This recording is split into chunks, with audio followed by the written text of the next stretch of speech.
Assalamualaikum and hi guys, welcome back to my YouTube channel. So, untuk hari ini saya akan senaraikan 7 sekolah paling berbahaya di dunia. Jadi, let's start it.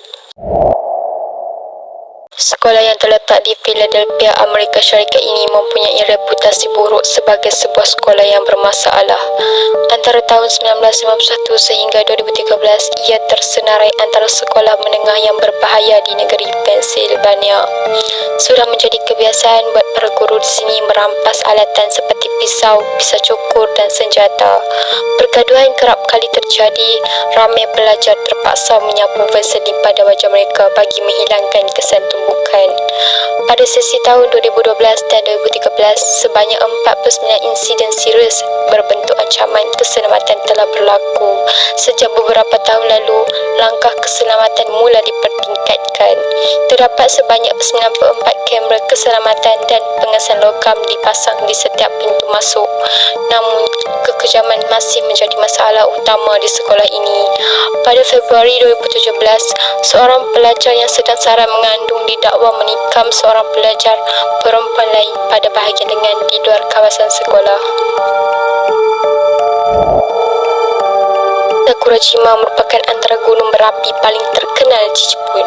Negara ini mempunyai 109 gunung berapi aktif yang telah meletus secara berselang-seli sejak tahun 1955. Menurut pakar dari Pusat Penyelidikan Gunung Berapi Sakurajima, suatu letusan besar dijangka berlaku pada bila-bila masa dalam tempoh 30 tahun akan datang.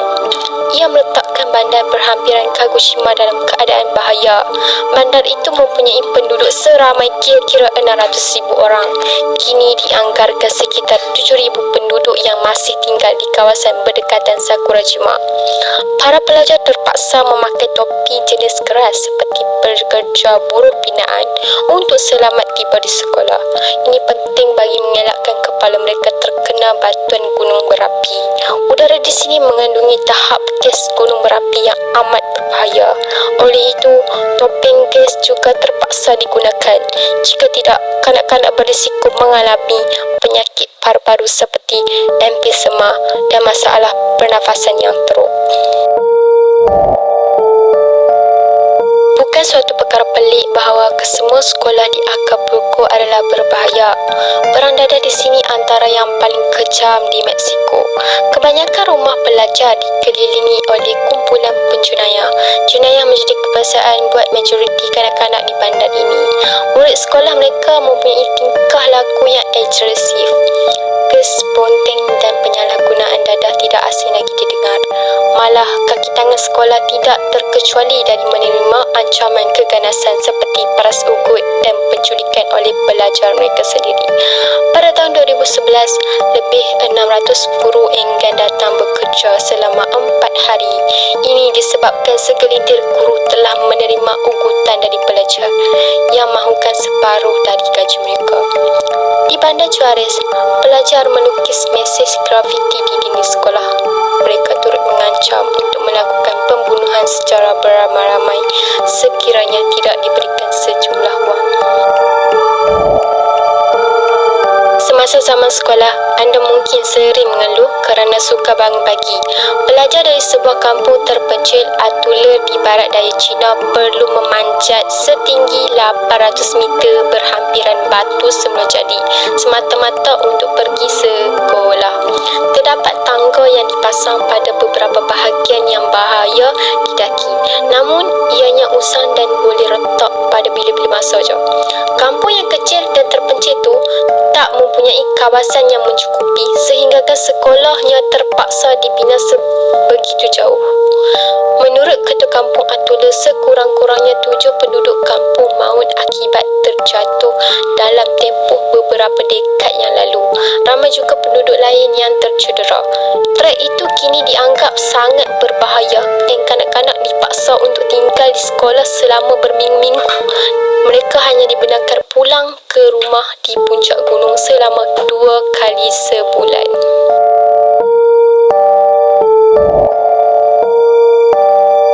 Pada tahun 2013, Javis Neiman 19 tahun dan Winston Stoffels 18 tahun telah menyerbu tempat letak kereta sekolah ini di Cape Town, Afrika Selatan.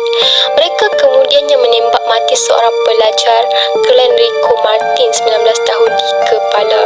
Kawasan ini terkenal dengan keganasan senjata oleh kumpulan penjenayah. Pembunuhan Martin dipercayai bermotifkan dendam. Kedua-dua pesalah itu dihukum penjara lebih 20 tahun. Tidak lama selepas itu, kem penjenayah yang bertanggungjawab atas pembunuhan itu meninggalkan sebuah nota peringatan di luar pagar sekolah berkenaan. Tindakan itu menimbulkan rasa takut di kalangan para guru, pelajar dan ibu bapa. Bahkan, ia bukanlah perkara asing di sekolah-sekolah di Afrika Selatan. Menurut kaji selidik oleh Institut Hubungan Kaum Afrika Selatan, didapati hanya 23% murid di negara ini berasa selamat di sekolah. Salah satu puncanya ialah kekurangan pelaburan dari segi aspek keselamatan. Menurut sebuah laporan terperinci oleh Jabatan Pendidikan, sejumlah 24% sekolah tidak mempunyai curigi tingkap, 25% tidak mempunyai pintu keselamatan dan 80% tidak mempunyai sistem penggerak. Aktivis anti-nuklear Thomas Neff pernah melawat sekolah ini di Salzburg, Austria. Beliau membawa sejenis alatan iaitu pembilang Geiger. Peranti itu digunakan untuk mengambil tahap radiasi semula jadi yang rendah. Neff membawanya di sekitar bilik darjah tersebut.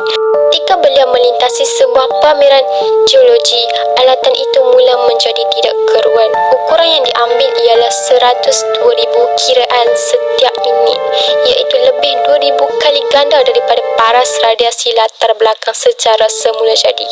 Ternyata sejumlah uranium telah berada di koleksi geologi berkenaan untuk beberapa bulan sebelumnya. Bagaimana ianya boleh berlaku masih menjadi misteri. Bahan utama dalam senjata dan kuasa nuklear itu adalah amat berbahaya. Sekiranya anda menghirup udara yang mengandungi habuk uranium, ia akan memasuki aliran darah dan cuba menapis toksin. Ini sekaligus menyebabkan kerosakan teruk pada buah pinggang. Pelajar sekolah itu segera dipindahkan, namun mereka cukup bernasib baik kerana tiada seorang pun yang menunjukkan tanda-tanda keracunan radiasi. Pada tahun 2016, sekolah ini menjadi fokus sebuah laporan berita bertajuk Seven Action Detroit. Malah kisah kedaifannya juga pernah dipaparkan dalam rancangan Ellen DeGeneres Show. Sekolah ini terletak di Midtown, Detroit, Michigan di Amerika Syarikat. Ia pernah mempunyai seramai 1,400 orang pelajar menjelang tahun 2016. Hanya sejumlah 462 pelajar yang tinggal. Gimnasium sekolah ini mengalami kebocoran dan berbau busuk. Lantainya pula terpaksa dibuang dan jubin silingnya telah runtuh. Dinding kesemua bilik darjah di selimut dipenuhi dengan kulapuk hitam. Malah haiwan perosak seperti tikus dan lipas juga sering berkeliaran di kafeteria. Sementara itu, bau pelik di taman permainan sekolah ini memaksa kanak-kanak bermain di lorong. Pada Mac 2016, pengetuanya Ronald Alexander menjadi salah seorang daripada 12 pengetua di bandar itu yang dituduh menerima rasuah dan karung tinju dari seorang pembekal barangan sekolah. Ironinya, pelajar terpaksa memakai kot di dalam bilik darjah biarpun tidak berasa panas. Sementara itu, para pendidiknya memperoleh wang haram berjumlah hampir $1 juta.